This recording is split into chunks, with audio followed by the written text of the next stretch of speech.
Ola a todas e a todos, eu son Sara e isto é Un Minuto Azul.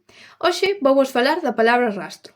Esta ten a súa orixe na palabra do latín rastrum. A súa definición é a seguinte: arte de pesca formada por un engazo de ferro que vai polo fondo arrastrando o marisco e logo queda depositado nunha rede que vai por detrás. Este termo, noutras linguas, como por exemplo no castelán, denomínase rastro igual, en francés piste, en inglés track e por último en portugués denomínase rastro tamén.